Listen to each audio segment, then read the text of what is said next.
Ibu. Insya Allah nanti hari Jumat saya ingin mengundang Bapak Ibu guru mengikuti webinar kecil-kecilan untuk hasil karya saya selaku tugas dari CGP Angkatan 7 Bu, untuk mensosialisasikan tentang apa-apa yang sudah saya dapatkan di program saya. Untuk izinnya kami mohon kepada Ibu terus Bu. Monggo ya, baik. Pokoknya kalau bisa setelah pelajaran PTM ya. Tuh, jadi biar tak mengganggu temennya. Monggo diberi persiapan, saya mendukung, semangat, tetap semangat. Saya doakan monggo berhasil ya. Amin ya. Matur nuwun Bu Nini. Sama-sama.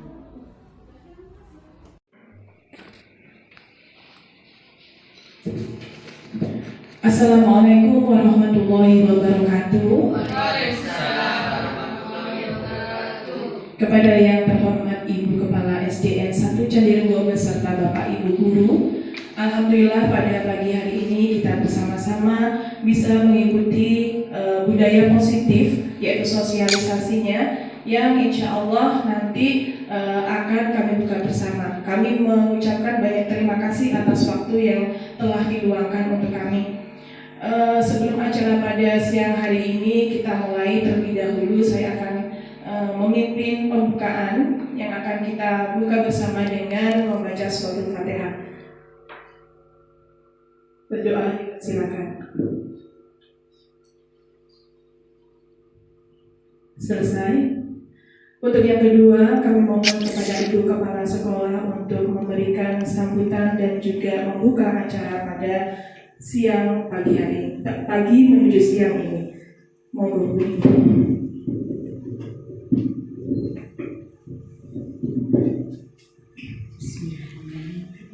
Assalamualaikum warahmatullahi wabarakatuh. Waalaikumsalam warahmatullahi wabarakatuh. Yang saya hormati Bapak Ibu Guru SDN Candirenggo 1, alhamdulillah pada pagi hari ini kita dapat berkumpul dalam keadaan sehat walafiat. Pada pagi hari ini kita dalam rangka sosialisasi budaya positif yang akan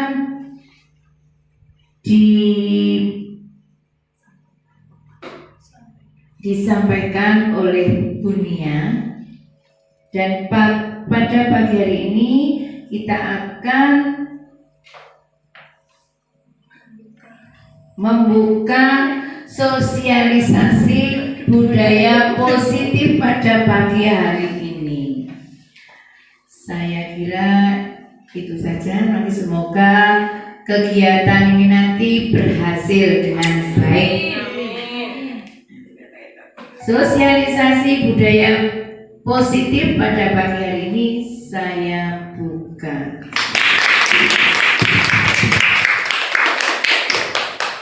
Saya kira sambutan saya hanya cukup sekian saja.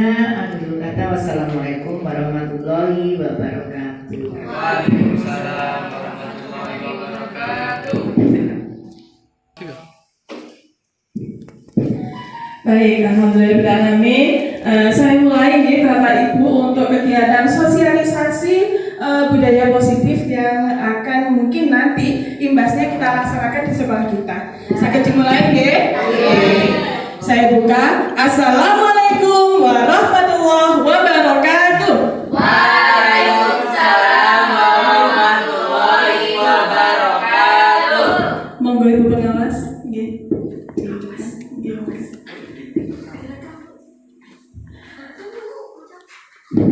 Bapak Ibu, saya sampaikan terima kasih sekali lagi atas keluangan waktu yang sebenarnya Bapak Ibu hari ini harusnya sudah pulang, tapi dengan kerelaan hati mau untuk meluangkan waktu sama-sama menimba ilmu. Ini namanya gepok tular, ngoten nggih Bu nggih. Apa yang sudah saya dapatkan dalam program guru penggerak angkatan 7 mulai Oktober kemarin. Nah, kebetulan tugas yang saya dapatkan adalah saya harus mensosialisasikan Bapak Ibu tentang modul subtema 1.4 yang berupa budaya positif. Kalau yang belum kenal itu saya Bu, yang bukan yang ada kumisnya, gitu. Saya yang kuning itu, gitu.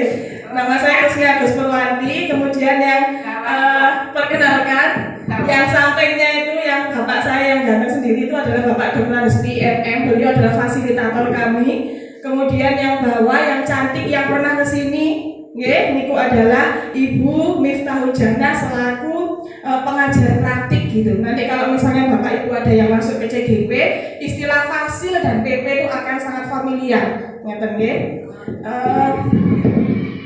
Sebelum saya lanjutkan ke materi budaya positif, ada pantun ini Bapak Ibu.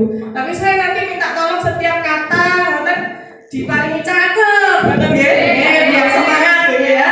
Oke. Ini adalah pantun yang saya buat. Nanti setelah satu pantun selesai, kita sama-sama tepuk pagi, semangat pagi, pagi. Allahu Akbar. Bu, ini kan sudah agak siang, kok masih pagi? Pinginnya semangatnya tetap pagi, terusnya bunyi seperti itu, Baik, kita mulai dari kata-kata pertama. Juara pala depan candi satu. Ada lagi sampingnya cakal. Mari semua Bapak Ibu guru belajar dengan semangat terbakar. Semangat pagi. Allahu Akbar. Terima kasih ya. Nah, seperti biasa ini adalah ibaratnya ritual di CGP kami. Setiap awal pembelajaran kita ada sesi perenungan Bapak Ibu. Saya ingin Bapak Ibu semuanya, mohon maaf kami agak tersendat-sendat karena lagi batuk di Bapak Ibu. Saya mohon kesediaan Bapak Ibu untuk menutup mata, memejamkan mata, mendengarkan lantunan musik ini. Nikmati, kita tenangkan diri kita. Kita tahu semua beban yang ada pada diri kita. Kita fokuskan, kita niatkan Bapak Ibu guru untuk mengikuti acara pada pagi hari ini dengan hati yang lapang. Sama-sama menimba ilmu. Kami juga belajar apa yang sudah kami pelajari, ini kami sampaikan kepada Bapak Ibu. Teringat suatu kisah Bapak pendidik kita, Ki Hajar Dewantoro. Kala itu beliau masih berdomisili di Eropa bersama keluarga dan beliau masih berprofesi sebagai wartawan. Karena pengerjaan yang sangat menumpuk mendesak untuk segera diselesaikan, beliau mengesampingkan putrinya yang konon putrinya adalah anak yang istimewa, yakni berkebutuhan khusus. Tangisan putri kecilnya yang berterusan membuat Ki Hajar merasa terganggu dan meletakkan si kecil di teras rumah dan mengunci pintu dari dalam. Ki Hajar bermaksud agar dia terhindar dari suara bising dan bisa fokus menyelesaikan tugasnya. Benar saja, suara bising tangisan putrinya benar-benar menghilang. Ki Hajar tersadar dan serta-merta melihat keluar rumah. Malam tak dapat ditolak, untung tak dapat diraih. Ki Hajar menangis di keadaan putrinya yang lemas, hampir beku diselimuti udara dingin pada musim dingin kala itu. Keadaan inilah Bapak Ibu yang membuat Ki Hajar Dewantoro insyaf dan menyadari bahwa kepentingan anak haruslah menjadi prioritas utama. Sehingga mulai saat itu beliau berbalik arah. Beliau tidak menjadi lagi wartawan Bapak Ibu, tapi beliau mengabdikan dirinya di dunia pendidikan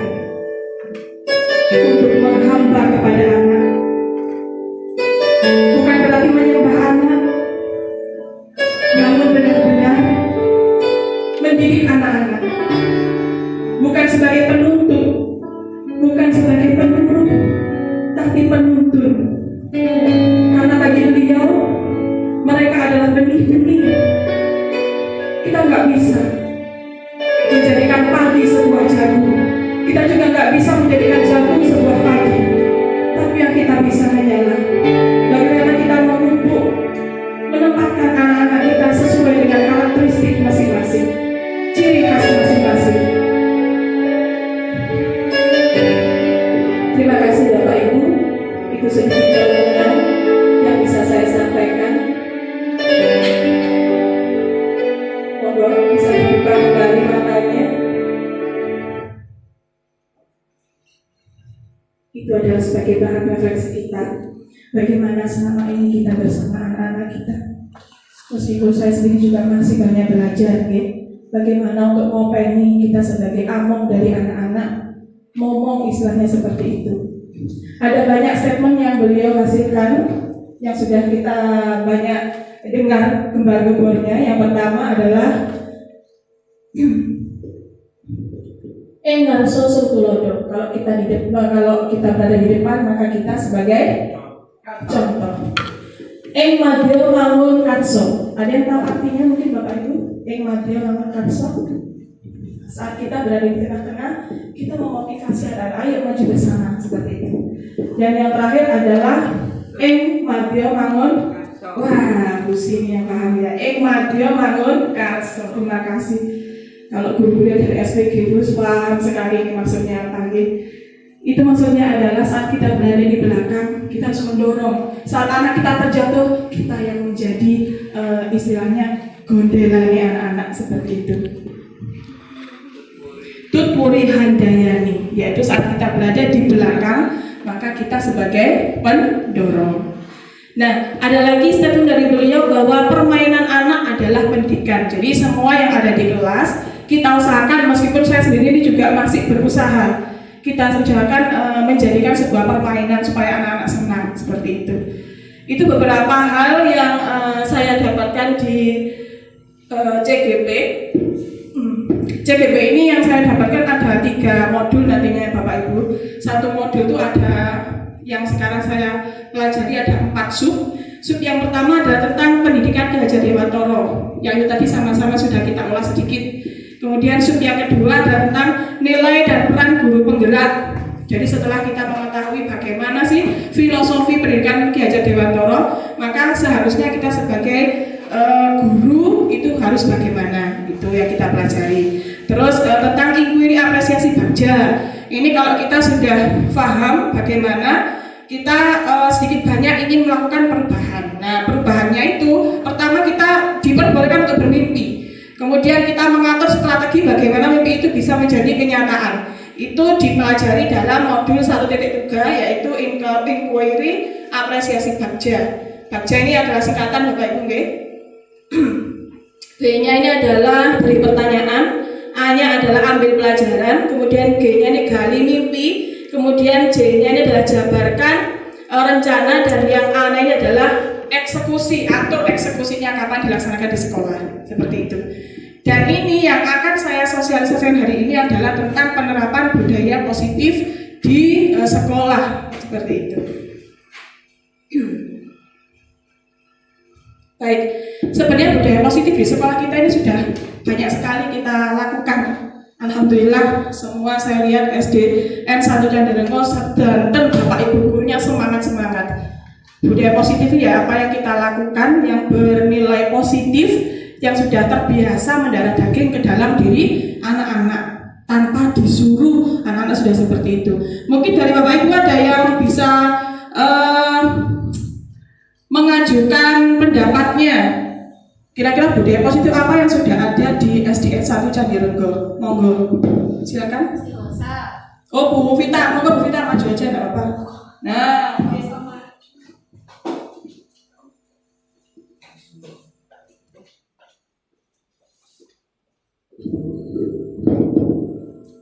langsung ya. Budaya positif yang ada di SDN 1 Candirengo yang sudah terlaksana itu yang pertama istighosah, yang biasanya setiap hari Minggu kita laksanakan setiap hari Jumat pagi. Kemudian yang terbaru itu Kamis Jawi. Nah, itu mungkin masih berjalan untuk gurunya ya, Bu Nia. Untuk rencana kedepannya mudah-mudahan anak-anak bisa ikut serta membiasakan berbahasa Jawa untuk hari Kamis. Kemudian untuk tiap harinya selain upacara setiap hari Senin juga ada kegiatan senam. Oke, mungkin itu Mulia. Terima kasih. Baik Bu Vita, terima kasih banyak. Kita beri tepuk tangan, nggih. Ayo Bu Vita, nggih. Terima kasih. Nah, Bapak Ibu, mungkin nanti ini adalah budaya positif hanya menambah, nggih. Sedangkan itu sudah, insya Allah sudah ada di SDN Satu Candilenggo. Hanya saja menambah istilahnya akarnya nanti kita tambah. Apa sih bedanya budaya positif dan budaya yang biasa seperti itu?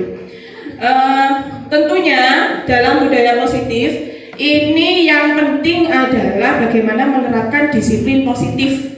Apa bedanya disiplin positif dan disiplin yang biasa? Gini, kalau disiplin biasa itu biasanya kita melakukan sesuatu itu karena ada peraturan. Nah, tapi kalau yang budaya positif semuanya sudah berasal mengakar dalam diri anak-anak melalui yang namanya motivasi internal.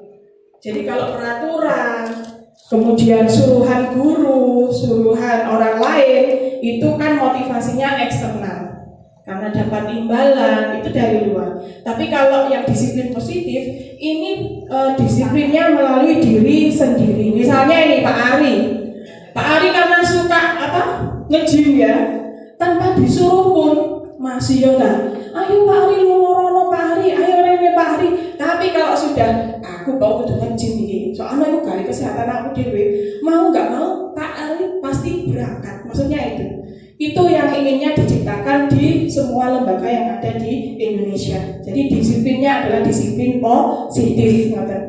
Kemudian dari sini ini adalah penelitian dari Dr. William Glasser ya Bu ya.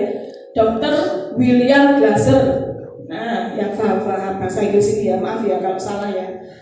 Dalam kontrol teori ini adalah meluruskan konsep yang salah kita terhadap arti kontrol. Oke? Kadang kita mengira bahwa guru ini bisa mengontrol murid kadang. Tapi benarkah itu? Nanti kita buktikan bersama. Terus kadang kita mengira bahwa semua penguatan positif bagus, dikasih ini, dikasih itu efektif dan bermanfaat. Itu perkiraan kita. Tapi menurut dokter ini, itu adalah miskonsepsi atau konsepsi yang salah. Yang ketiga, ilusi bahwa dengan saya kritik, orang ini akan terbangun. Itu kadang ilusi kita seperti itu. Nah, kemudian yang keempat, bahwa kita sebagai orang dewasa terkadang merasa bisa memaksa anak-anak untuk melakukan sesuatu. Padahal sebenarnya kontrol itu tidak seperti itu. Tapi sebenarnya yang bisa mengontrol adalah diri kita sendiri. Yuk sekarang saya minta tolong semua untuk mengepalkan erat tangannya. Oke. Ya. Jangan awas-awas saya ya, saya takut. Kalau seandainya Bapak Ibu guru diberi uang, ayo lepaskan itu. Coba dirasakan Bapak Ibu. Ada uang 1 miliar di depannya misalnya. Cepat lepaskan. Apa Ibu mau melepaskan kepalanya? Ya. Oh ada yang mau. Oh ya, ada yang mau. Oh mungkin saya juga termasuk yang mau. Terus ada yang terus tak witik-witik, tapi aku tetap kepingin. Nah sebenarnya kita terlepas atau tidak, kita sadari atau tidak, itu adalah keinginan kita, bukan karena uang. Bukan karena iki kon lek gak dilepas kok tak dadekno apa, bukan karena itu. Tapi kalau kita sadari, aku kepingin lepas aku kepingin gak lepas Jadi sebenarnya kontrol itu bukan dari luar, tapi dari diri anak sendiri. Nah itu Bapak Ibu ini nanti akan ada hubungannya dengan yang tadi dikatakan dengan motivasi internal. Nah apa itu motivasi? Ada teori motivasi sekarang. Ini lain lagi Bapak Ibu dari Diana Gosen. Ini orang mana saya juga nggak paham ya, tapi ilmu yang saya dapatkan seperti itu. Jadi ada 3 motivasi perilaku manusia. Kenapa orang itu mau melakukan sesuatu? Karena ada 3 motivasi. Yang pertama, menghindari ketidaknyamanan. Aku mulai buku ayah, gak nyaman aku kalau sakit. Ya. Aku buku ayah tekone. Saya mau pagi berangkatnya takut ke desa ini, misalnya seperti itu. Nah, ini berarti yang pertama motivasinya adalah menghindari ketidaknyamanan atau hukuman. Wah, aku lihat ganteng kok iso ibu ini nonton apa namanya satu kakinya disetrap. Nggak tuh dari buku ya. Kemudian yang kedua adalah untuk mendapatkan imbalan. Nah ini biasanya ya sama-sama belajar ya Bapak Ibu. Saya kadang-kadang juga seperti itu ya. Ayo, iki saya rapot ini disekno iki ada imbalannya gitu ya. Nah, kadang-kadang kita masih seperti itu. Tapi bagaimana sih motivasi yang benar? Itu adalah motivasi nomor 3, yaitu untuk menjadi orang yang kita inginkan sendiri. Jadi kita fokus guys. Aku jadi kepingin ngajar arek. Bahasa ngomong ini, boleh bayaran, enggak. Pokoknya kepingin terno arek seperti itu. Ini ngapunten deh, bosnya campur-campur, harusnya harus pakai bahasa Indonesia. Tapi saya sudah terlanjur seperti ini orangnya nih, ngapunten. Terus menghargai diri kita sendiri dengan nilai-nilai yang kita percaya. Wes insya Allah lah. Allah nanti maha tahu seperti itu. Jadi kita percaya bahwa apa yang kita lakukan semuanya ada ada konsekuensinya sendiri, meskipun mungkin semua tidak melihat semua, tapi semuanya seperti itu. Itu yang harusnya ada. Yang nomor 3 ini ya Bapak Ibu yang dinamakan dengan motivasi internal.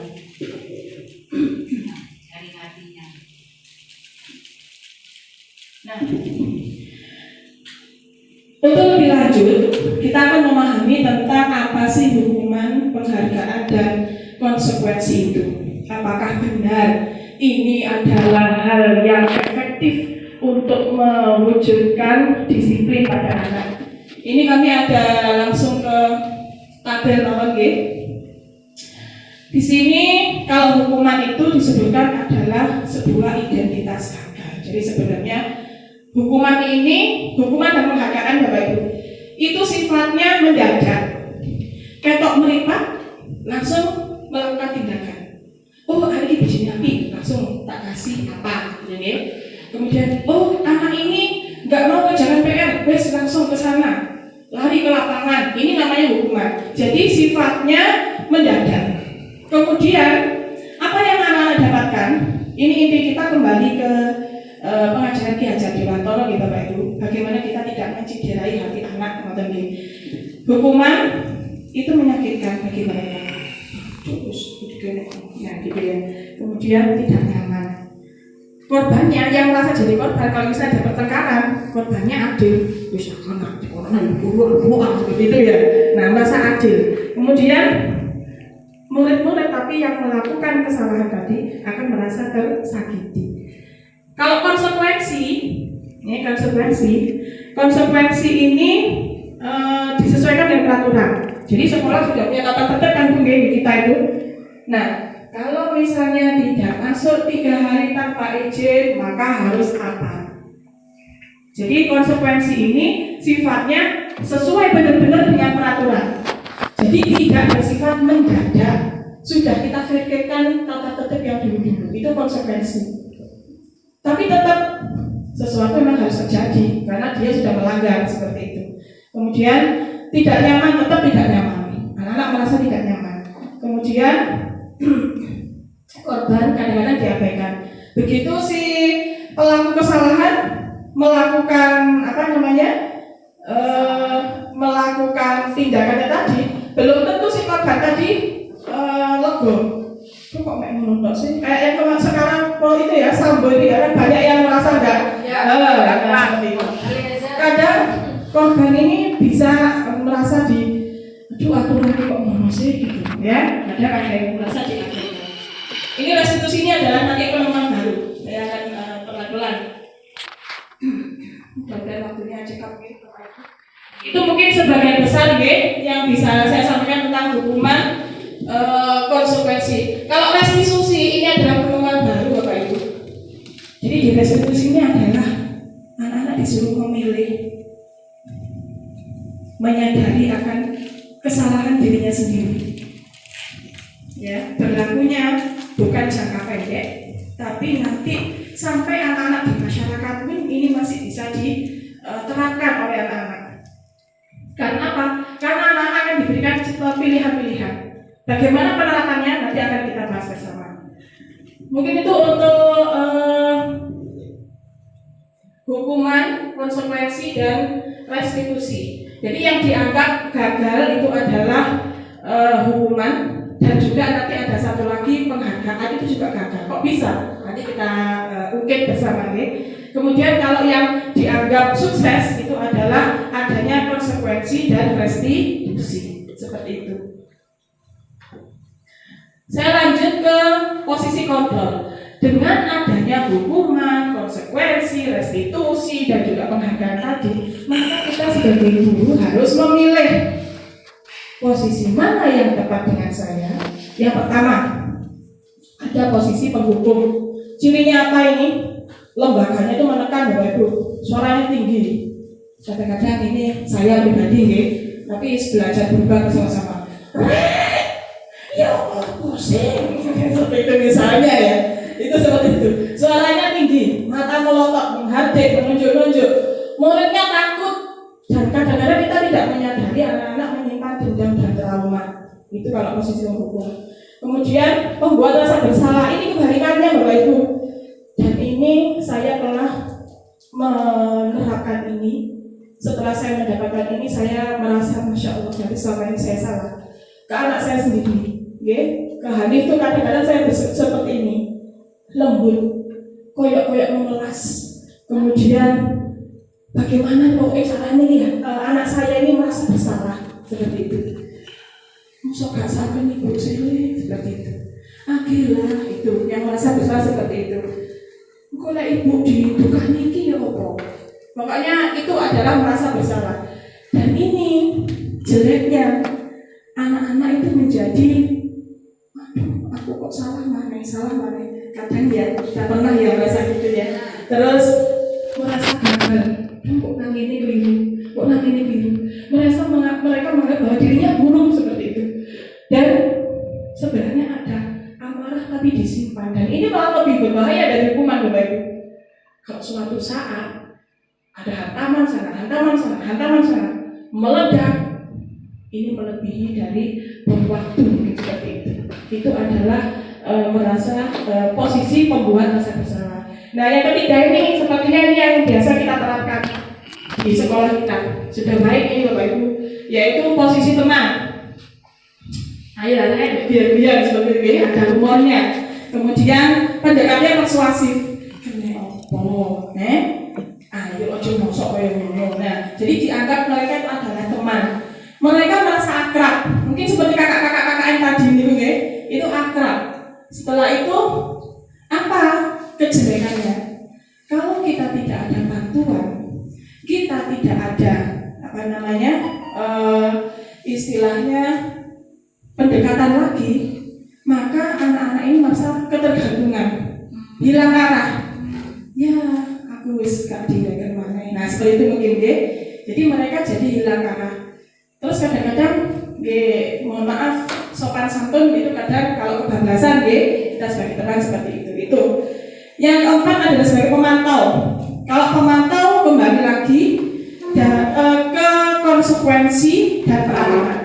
Apa-apa disautkan dengan peraturan. Ayo kamu sudah melanggar tata tertib nomor ini, berarti kamu harus gini. Itu adalah pemantau. Ya.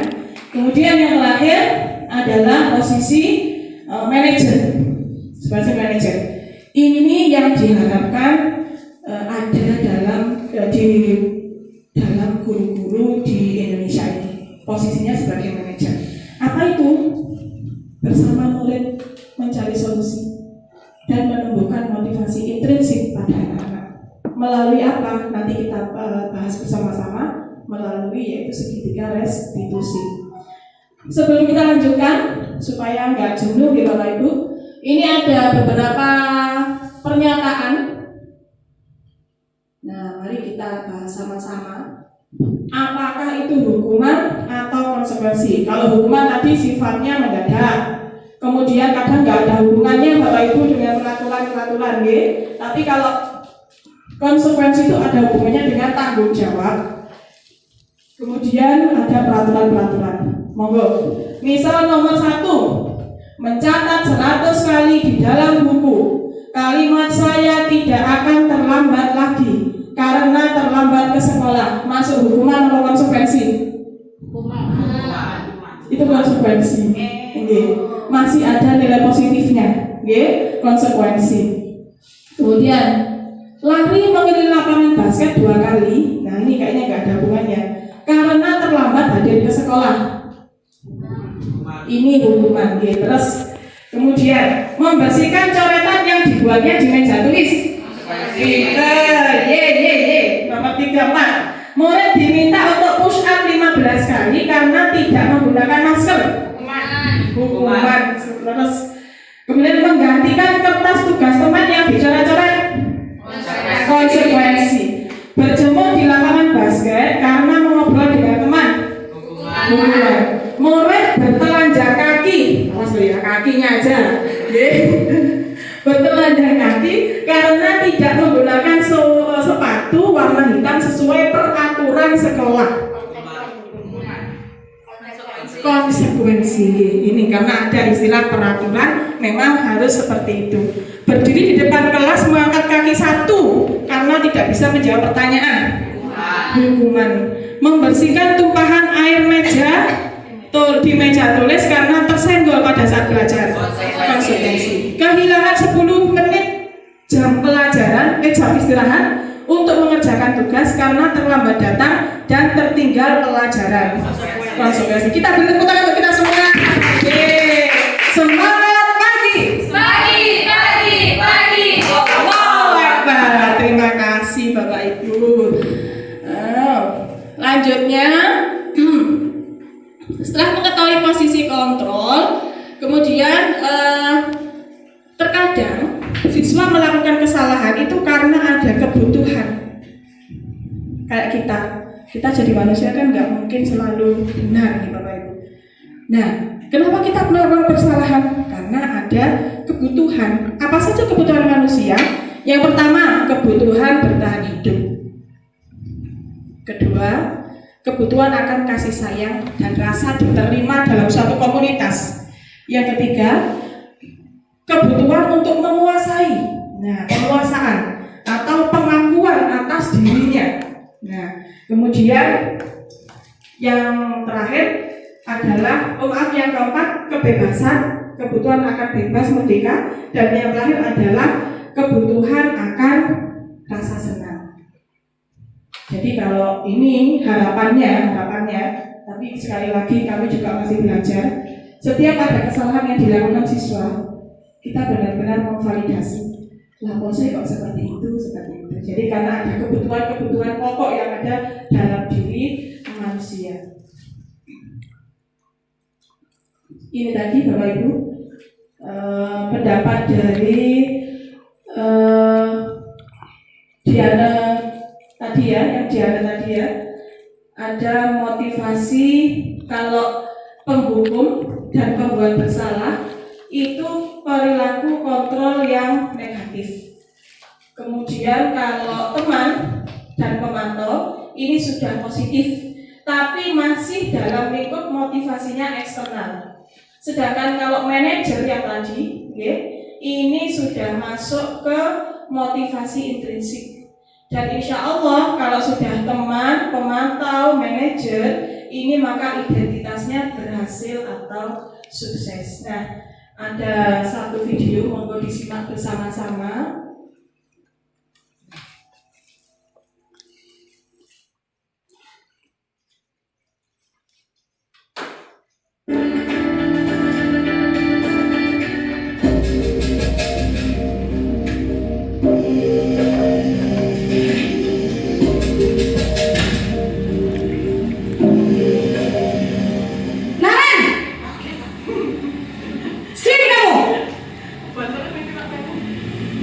Selamat pagi Bu.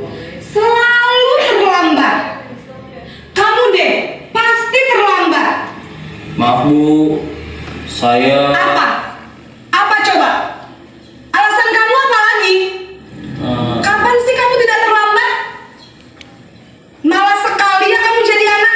Saya... Dasar pemalas. Gak kapok-kapok sih kamu. Sudah berapa kali terlambat? Sana, kamu keliling lapangan basket 2 kali. Kenapa saya harus keliling lapangan basket, Bu? Kenapa? Kamu melawan ibu.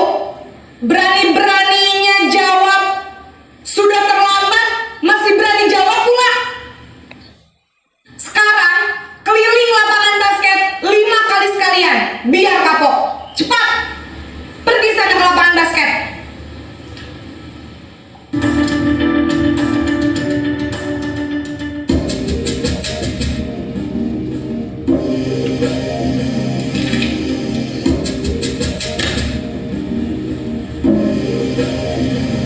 Naren!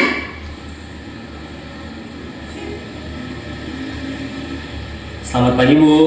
Naren, kamu kenapa terlambat lagi, nak? Ya Tuhan, Naren, kamu senang ya bikin ibu susah ya? Kalau kamu terlambat lagi, nanti ibu yang ditegur bapak kepala sekolah, nak.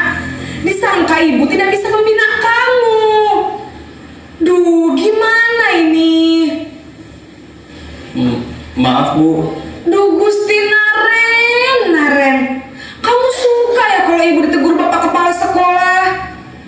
Terus, sekarang ibu harus tulis apa ini di buku absen? Ini kamu sudah sering terlambat loh. Ibu harus apa coba? Maaf, Bu. Maaf sekali. Ya sudah, lain kali jangan bikin ibu susah lagi ya, nak ya. Ibu tidak akan kuat lagi kalau kamu begini terus. Bisa jantungan kalau ibu ditegur bapak kepala sekolah.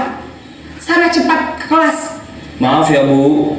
Maaf sekali. Posisi pembuat rasa bersalah berbicara dengan nada tenang.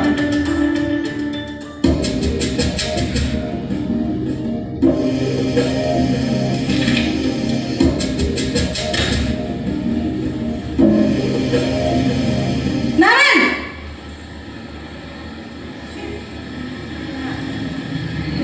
Selamat pagi, Bu. Wah, sudah jam berapa ini, nak? Terlambat lagi ya, sayang. Iya, Bu. Habis ibu saya lupa bangunkan saya, Bu. Kamu malah menyalahkan ibu kamu. Kamu bukannya anak yang larinya paling kencang. Kok terlambat sih? Iya, Bu. Saya memang terlambat bangun tadi. Jadi, biarpun saya lari kencang, tetap gak kekejar, Bu. Ya sudah sana. Nanti lain kali larinya lebih kencang lagi ya. Biar gak terlambat lagi. Bikin seneng ibu. Demi ibu. Bisa kan? Bisa lah, Bu. Ya sudah sana masuk kelas. Ibu beresin urusan absen kamu. Kamu ini ada-ada saja.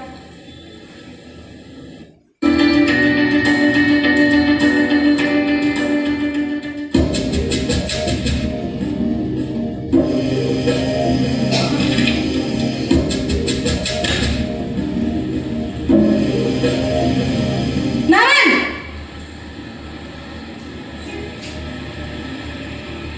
Selamat pagi, Bu. Naren, apa peraturan sekolah kita tentang jam berapa kita harus masuk sekolah, nak? Kita harus di sekolah jam 7, Bu. Iya betul, sekarang sudah jam 7.20. Naren sudah tahu konsekuensinya jika terlambat hadir. Paham, Bu. Saya harus tinggal kelas pas jam istirahat selama 20 menit. Iya benar, konsekuensinya demikian. Jadi nanti jam 9.30 pas istirahat, kamu harus tinggal di kelas, kerjakan tugas tambahan untuk ketertinggalan kamu, ya? Baik, Bu.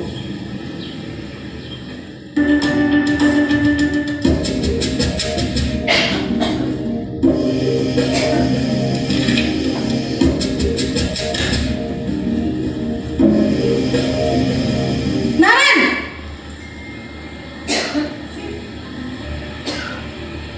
Selamat pagi, Bu. Selamat pagi, Naren. Maaf, Bu. Saya terlambat. Iya, sekolah masuknya jam 7, sekarang sudah jam 7.20. Jadi sekarang bagaimana ini, Naren? Maaf, Bu. Saya lupa setel alarm saya semalam. Baiklah, menurut kamu, keyakinan sekolah yang mana yang perlu kamu tingkatkan? Menghargai diri sendiri dan orang lain mungkin ya Bu. Setuju. Jadi, apakah Naren meyakini prinsip saling menghormati tersebut? Iya Bu, saya meyakininya. Apakah Naren bersedia memperbaiki masalah keterlambatan ini? Bersedia Bu. Bagaimana kamu akan perbaiki masalah keterlambatan ini? Saya akan coba untuk tidak lupa menyetel alarm saya Bu. Baik, kalau Naren lupa menyetel alarm di rumah, ada orang yang kira-kira bisa bantu mengingatkan tidak? Ada Bu, kakak saya, Kak Ema. Ada lagi selain Kak Ema? Selain Kak Ema, ada ibu saya. Baik, jadi yang mengingatkan Naren adalah Kak Ema dan ibu kamu ya? Kira-kira akan mulai setel alarm kapan nih Naren? Setelah pulang sekolah, akan segera saya lakukan. Baik, jadi Naren akan setel alarm untuk bangun besok pagi dan akan diingatkan oleh kakak dan ibunda Naren ya. Ada lagi yang mungkin perlu dilakukan Naren agar tidak terlambat bangun lagi? Tidak ada Bu. Baik Naren, terima kasih untuk kerjasama kamu. Sekarang kamu perlu kembali ke kelas untuk belajar. Baik Bu, terima kasih.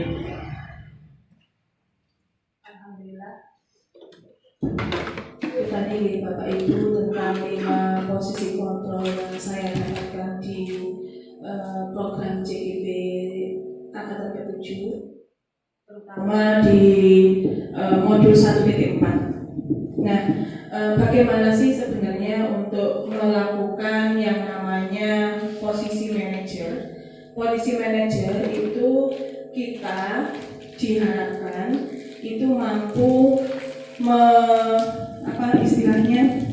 menjalankan 3 tahap setiap ada permasalahan yang dinamakan dengan segitiga restitusi. Apa itu restitusi? Restitusi adalah sebuah proses menciptakan kondisi bagi murid untuk memperbaiki kesalahan mereka sendiri sehingga mereka bisa kembali pada kelompok mereka. Terkadang anak yang bersalah itu kan agak dikucilkan gitu ya. Nah, bagaimana karakter ini anak-anak bisa masuk kembali ke komunitasnya dengan kondisi karakter yang sudah kuat. Untuk di segitiga restitusi ini ada 3 tahap. Yang pertama adalah saat kita meluruskan suatu permasalahan, yang pertama adalah kita menstabilkan identitas anak-anak dulu. Bagaimana caranya? Mungkin dengan terbuka, rasa sayang, kemudian menganggap bahwa semua manusia itu adalah lumrah melakukan kesalahan. Tapi apakah menurut mereka yang mereka lakukan itu sudah tindakan yang salah atau benar? Jadi anak-anak digiring seperti itu untuk mengoreksi dirinya sendiri. Dengan apa? Dengan sama-sama mengintrospeksi dirinya tentang keyakinannya sendiri. Apakah menurut keyakinanmu perilaku yang kamu lakukan tadi tidak merugikan orang lain? Apakah menurut keyakinanmu perilaku yang kamu lakukan tadi sudah benar seperti itu? Jadi anak-anak diajak untuk introspeksi diri. Kemudian anak-anak juga diberikan pilihan untuk menyelesaikan kesalahannya tadi. Bahkan saya itu sempat takjub Bapak Ibu waktu melihat suatu cerita di program JGP ini, hanya perkara kecil. Jadi kan anak kecil dulu biasanya gitu kan, murid-murid kita itu sampai tarik-tarikan akhirnya bajunya ini merotol, kancingnya itu merotol. Dan bagaimana cara menyikapi masalah itu? Saya nggak habis pikir sampai sedetail itu, gitu. Jadi awal kali guru membawa mereka ke rumah kepala sekolah, mereka berdua diajak ke sana. Kemudian ibu kepala sekolah waktu itu yang dicerita saya itu sebagai manajer mendudukkan 2 anak ini. Kenapa? Kok sepertinya bersungut-sungut? Nah di situ anak-anak sudah mulai, nah ini loh Bu, kita kan sering seperti itu ya. Satu ditanya ikut ke sini, oh iya. Terus kalau menurut kamu bersikap seperti itu di rumah kepala sekolah seperti ini, boleh nggak kira-kira? Ngotot seperti itu maksudnya. Nah akhirnya mereka iya Bu sebenarnya nggak boleh. Sudah mulai tenang. Setelah amarahnya tadi bersungguh-sungguh tadi, akhirnya mereka agak nurut. Kemudian ditanya, terus seharusnya kamu itu yang menurut kamu benar, apakah seperti ini perilaku kamu? Lah ini Bu, masih kadang masih membela diri, nggih. Tapi kalau memang kamu seperti itu, sebenarnya Bu Guru ini yakin ada hal yang bisa lebih kamu lakukan selain yang seperti itu. Jadi anak-anak digiring dengan telaten seperti itu, nggih. Sampai akhirnya itu yang satu ditanya lagi, kamu gimana? Ya saya takut Bu pulang, kan ini baju saya ini lepas semua kancingnya. Ayo, misalnya satu namanya Budi, gimana ini? Takut pulang ini, nggak bisa kancingnya. Ya wes Bu, saya benerin begitu. Gimana cara benerinnya? Ya saya nggak bisa Bu, gimana? Menurut kamu gimana ini kancing lepas bisa nempel lagi? Ya dijahit Bu, tapi saya nggak bisa jahit. Saya bisanya mungkin pakai solasi dan apa?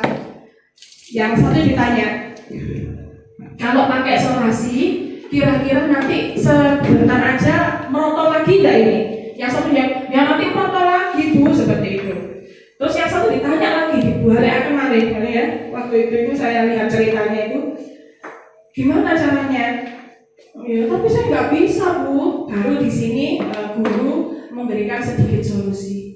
Gimana kalau kamu belajar jahit kepada Pak ini yang pintar jahit, seperti mungkin Pak Ari atau Pak Rizky, ini jahitannya bagus sekali ini ya, jahitan hati ya.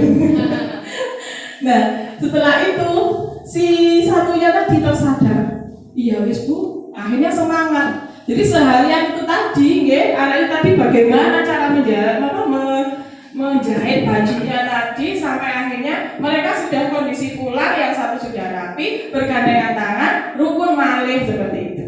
Nah ini yang diharapkan ada. Tapi ya tadi sekali lagi sulit nggak sulit, saya juga ingin belajar karena setiap kelihatan apa yang pasti yang pertama adalah kita mengontrol. Iya gitu ya. Jadi ini yang diharapkan ada dalam posisi manajer. Jadi 3 langkah tadi, yang pertama adalah menstabilkan identitas. Gimana anak merasa tenang meskipun sudah melakukan kesalahan. Kemudian yang kedua, memvalidasi kebutuhan dan kesalahan anak-anak. Kenapa sih kamu seperti itu? Di situ dia akan mengungkapkan dirinya sendiri. Terus yang terakhir, menanyakan keyakinan. Menurutmu benar nggak yang kamu lakukan? Setelah itu baru kita sama-sama mencari solusi. Nah ini hal seperti ini itu tadi mudah sulit, karena memang butuh ketelatenan, butuh kesabaran. Saya sendiri juga terus terang masih belajar. Dan ini adalah ilmu baru. Saya baru tahu sebenarnya ini adalah lama sudah hasil karya dari Ki Hajar Dewantoro. Tapi saya merasa baru dapat ilmunya waktu saya di JDP ini. Mungkin itu. Kemudian program yang ingin kami terapkan itu adalah program membuat keyakinan kelas dengan harapan dari keyakinan kelas ini bukan kesepakatan kelas, tapi keyakinan. Kalau kesepakatan kelas itu masih ada konsekuensi, hanya berupa peraturan. Tapi kalau keyakinan itu tadi sudah masuk ke motivasi intrinsik. Caranya kemarin kami sudah mencoba mempraktekkan kepada anak-anak. Jadi anak-anak dibagi post-it gitu Bapak Ibu, saya bagi post-it kemarin. Saya suruh anak-anak untuk ayo apa yang menurut kamu ingin kamu rubah, yang sekarang sulit kamu rubah, tapi nggak boleh ada kata tidak, nggak ada kata jangan, karena yang namanya keyakinan kelas. Nah ini bentuknya adalah selalu positif. Nah ini positif. Jadi misalnya disiplin, kemudian menyelesaikan tugas. Jadi hal-hal yang positif. Apa yang kamu inginkan? Setelah post-it dibagi ke anak-anak, setelah itu anak-anak disuruh nempel depan, semuanya maju, nempel. Cukup satu aja Kak Bapak, keyakinan kelas yang ingin dijalankan anak-anak. Menurut dirinya sendiri, oh aku itu biasa nilai tugas asal-asal, jadi aku kudu menyelesaikan tugas. Cukup satu aja. Nanti semuanya semuanya itu akan nempel di semuanya nempel pendapatnya di depan. Setelah itu kita kalau saya kemarin saya kelompokkan Bapak Ibu. Kadang-kadang sama menghargai karena kan kadang-kadang kalau anak-anak dijelaskan kadang belum menghargai kita ya. Jadi anak-anak saya ingin menghargai orang lain, terutama guru dan teman-teman saya. Kalau sikap menghargai sudah terjadi, maka di situ ada nilai kerukunan, ada nilai mendengarkan saat pelajaran dan lain-lain. Setelah dikelompokkan, dijadikan satu seperti moto gitu, moto kelas kita. Ya, kemarin kalau yang di kelas 5 itu ada menjalankan disiplin waktu, menyelesaikan tugas dengan tepat dan baik. Kemudian ada saya serangkai menjadi 5M. Jadi keyakinan kelas ada 5M. Di situ sudah nggak ada lagi istilahnya konsekuensi. Jadi setiap anak-anak masuk dilihat, oh saya harus gini. Harapannya seperti itu, tapi tetap bagaimanapun namanya anak-anak harus terus diingatkan, harus terus continue diawasi. Okay? Tapi sekali lagi itu yang diharapkan oleh kurikulum yang sekarang ini, termasuk kurikulum Merdeka itu, bahwa anak-anak bisa nyaman dengan dirinya sendiri, menjalankan keyakinan kelas, kemudian dalam penerapan sehari-hari kita diharapkan untuk mampu menjadi manajer. Sambil belajar, saya juga masih terus terang masih merangkak mempraktekkan ini semuanya, karena kadang itu ada saja gitu ya Bapak Ibu penggoda gitu. Jadi sama-sama belajar. Mungkin itu Bapak Ibu yang bisa saya sampaikan. Nanti saya minta bantuannya untuk masing-masing kelas membuat satu keyakinan kelas, monggo terserah, semua anak dilibatkan. Insya Allah nanti lembarannya dan juga post-it-nya akan kami bagi setelah kegiatan ini, mungkin besok atau kapan diterapkan di kelas masing-masing. Itu minta bantuan itu Bapak Ibu saya. Mungkin itu yang bisa saya sampaikan untuk kali ini. Silakan mungkin ada pertanyaan, monggo. Oke.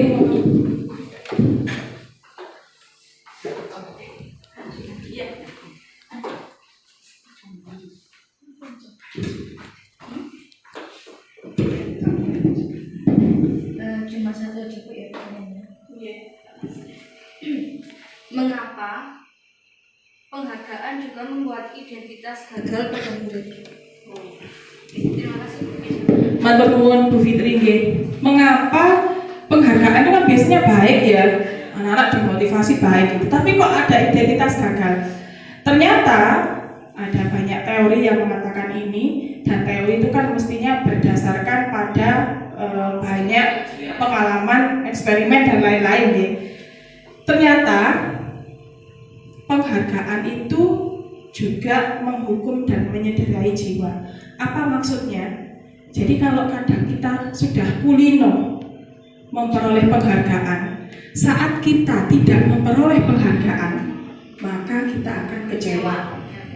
Ya, apalagi kalau sistem ranking, mohon maaf ya, kadang jadi pemicu. Tapi saat anak-anak tidak mampu meraih ranking itu akan ada kecewaan terdalam. Apalagi mungkin kalau di lingkungan kita ada beberapa wali murid yang menuntut anaknya untuk ranking. Saat anaknya tidak ranking, maka ini sudah menciderai hati anak.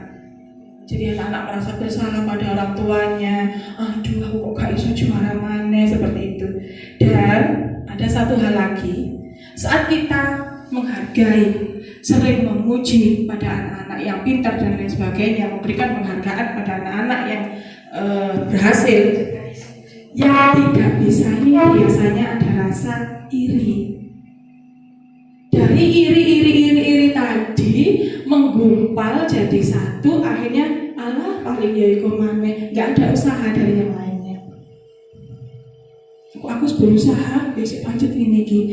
Terutama bagi yang kadang kita itu kan ya selempe nggih. Hari ini tiba-tiba ono perubahan kok aku lali sih gak muji, karena seperti itu nggih. Nah, ini kadang ada kekecewaan. Makanya di situ disampaikan bahwa penghargaan itu merupakan identitas gagal. Terus yang biasa dapat penghargaan malih, apa istilahnya ibu-ibu gitu? Enggak sombong. Kemudian ada lagi apa ya? Ngejempla itu apa ya bahasa apa ya? Jaga nih. Nah, ini rek bocah oleh ini. Nah, seperti itu. Jadi saat nggak ada itu, mereka nggak termotivasi lagi. Seperti itu. Bu Witri, bagaimana? Oke, terima kasih. Karena waktu yang sudah habis ya, mungkin waktunya sudah siap. Mohon maaf. Nanti kalau ada sesuatu kita diskusi bersama. Sekali lagi sama-sama kami ini di sini juga belajar apa yang ada di program guru penggerak itu ya juga masih merangkak istilahnya kami lakukan. Jadi itu kepok tular dari kami tentang program guru penggerak. Apabila ada kata-kata yang mungkin kurang pas di hati Bapak Ibu, saya mohon maaf yang sebesar-besarnya. Akhir kata, wassalamualaikum warahmatullahi wabarakatuh.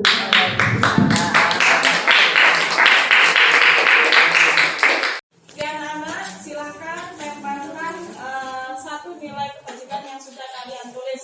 Silakan yang sudah boleh ke depan untuk melemparkan adik bunda yang membacakan.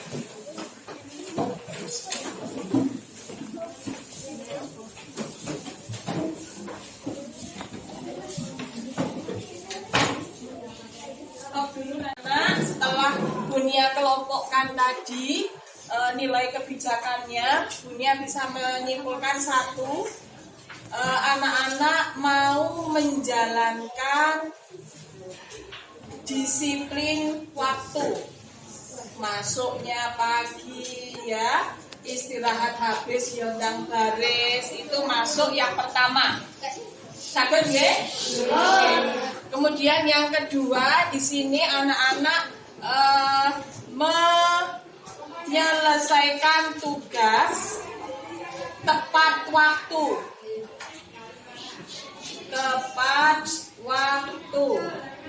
Berarti nggak parem molor-molor, apalagi tugas di rumah, PR dan lain-lain. Sanggup nggih?